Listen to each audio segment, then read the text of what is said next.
வணக்கம் மக்களே. இன்னைக்கு நம்ம எதை பத்தி பார்க்க போறோம்னா 12 ராசிகளுக்கான சித்தர் யாரு, அப்படி அந்த சித்தரை வழிபட்டா என்ன நல்லது நடக்கும் அப்படின்னு ஒவ்வொரு ராசியா பார்ப்போமா.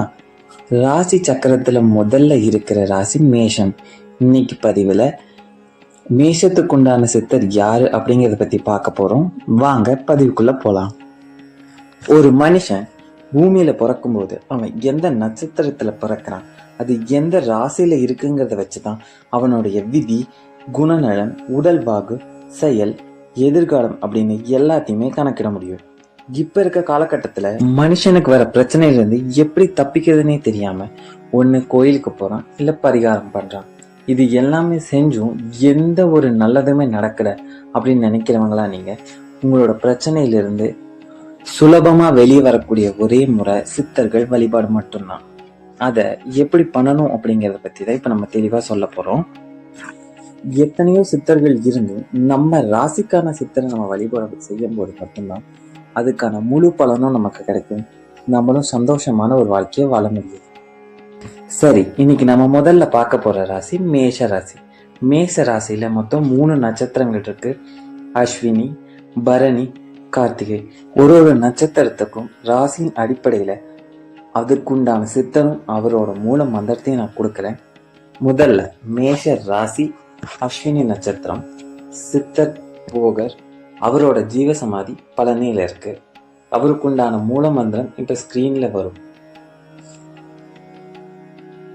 இந்த மந்திரத்தை அஸ்வினி நட்சத்திரத்துல பிறந்தவங்க தினசரி சொல்லிட்டு வரும்போது வாழ்க்கையில இருக்க பிரச்சனைகள் தன்னை போல சரியாகும்.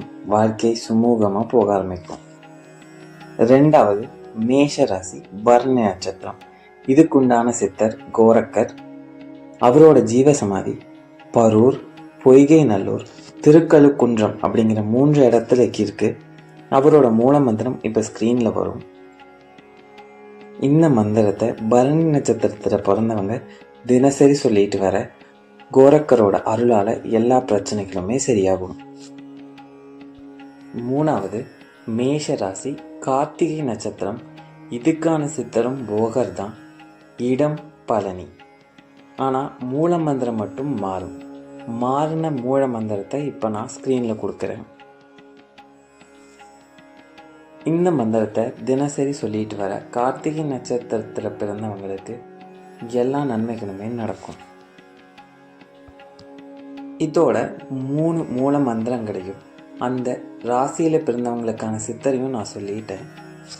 இந்த மந்திரங்களை தினசரி சொல்லிட்டு வர்றது மட்டும் இல்லாம அவங்களோட ஜீவ சமாதிக்கு ஒரு முறையாவது வழிபட்டுட்டு வரும்போது நம்மளோட பிரச்சனைகள் எல்லாம் தீரும். சித்தர்களோட அருள் நமக்கு கிடைச்சதுனாலே போதும், எந்த ஒரு கஷ்டமும் நமக்கு வராது. மேஷ ராசியில பிறந்தவங்களுக்கு சித்தர்களோட அருள் பரிபூர்ணமா கிடைக்கணும்னு நானும் பிரார்த்தனை பண்ணிக்கிறேன். இந்த பதிவு உங்களுக்கு பயனுள்ளதாக இருக்கும்னு நான் நம்புறேன். நாளைக்கு அடுத்த ராசிக்கான சித்தர் யாரு, அவரோட மூலமந்திரம் என்னன்னு நாளைக்கு பதிவில் பார்க்கலாம். அனைவருக்கும் நன்றி, வணக்கம்.